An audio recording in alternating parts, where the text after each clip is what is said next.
में कोई पैदा नहीं हुआ। दुनिया में उनसे ज्यादा बुद्धिमान कोई पैदा नहीं हुआ। भारत की औकात क्या, पूरे दुनिया में उनका मुकाबला कोई नहीं कर पाया।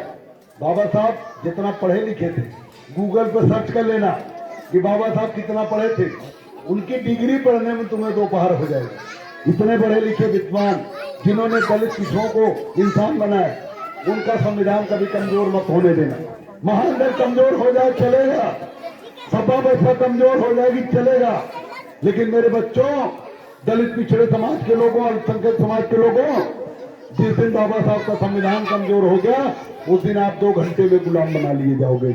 आप अपने जैसे, आपके बाप दादा जैसे हजारों साल से उनकी गुलामी करते थे, वो लंगोट पहन के उनके हल जोतते थे, वैसे आपको 24 घंटे में गुलाम बना लेंगे, खेत मकान सब छीन लेंगे। आज भी वो आपका कपड़ा, अच्छा कपड़ा पसंद नहीं करते, आपकी मूंछ रखना पसंद नहीं करते। कोई पिछड़ा घोड़ी पे बैठ जाए, बग्घी पे कोई दलित बैठ जाए, वो पसंद नहीं करते।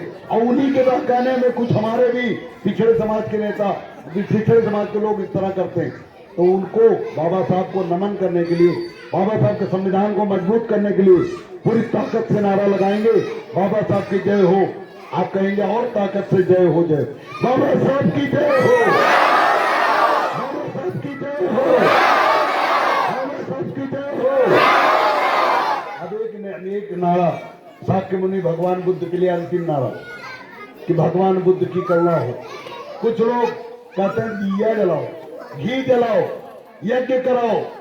यज्ञ करने से घी नष्ट होता है, घी जलने से कोई फायदा नहीं। वो कहते हैं वातावरण शुद्ध होता है। गुरु घंटाल, मुझे बताओ, मैं एक 10 बाई 10 का कमरा शीशे का बनवा दूं और गुरु घंटाल को कहो 1 कुंटल घी जला दो, चावल जला लो और जिंदा बच के निकलो, तो बताओ बचेंगे क्या?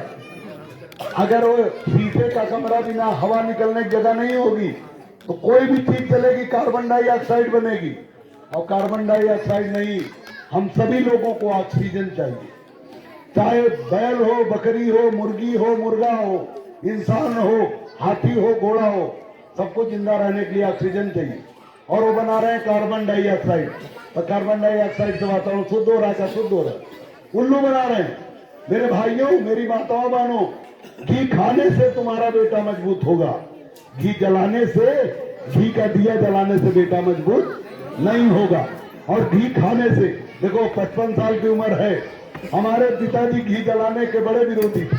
हमारी माता कभी भी, हमारी माँ ने कभी भी घी के दिए नहीं जलाए, मोमबत्ती जलाए। और उनका बेटा 55 साल की उम्र, मुझे कभी सर्दी जुकाम नहीं होता। सभी नेता जानते हैं मुझे जुकाम नहीं होता।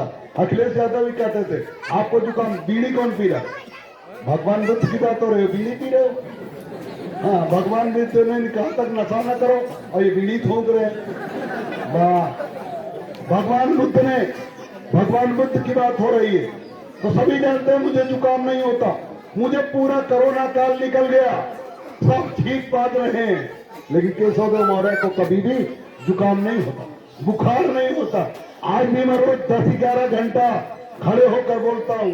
55 साल की उम्र में खड़े होकर एक दिन देख लेना 10-11 घंटा, गला फाड़ना तो बड़ी दूर की बात।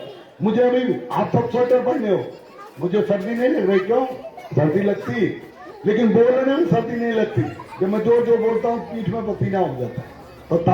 तो आप मान लो, आपका बेटा अगर शराब नहीं पिएगा तो आपके घर में 100-200 रुपया रोज बचेगा।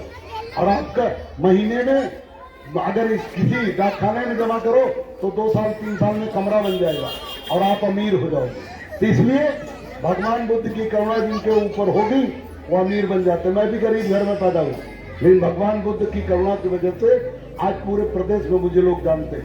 मैं जब चाहूं मंत्री बन जाऊं, लेकिन मैं आपके बच्चों के लिए राजनीति करता हूं, आपके बच्चों को मजबूत करना चाहता हूं। इसलिए मैं किसी सपा बसपा भाजपा में अपना पैर उनके घुटने में गिरकर मैं मंत्री विधायक न बनने गया था और न बनने जाऊंगा। मैं आपके बच्चों को मजबूत करने के लिए राजनीति कर रहा हूं और करूंगा। इसलिए अगला नारा लगेगा भगवान बुद्ध की करुणा हो।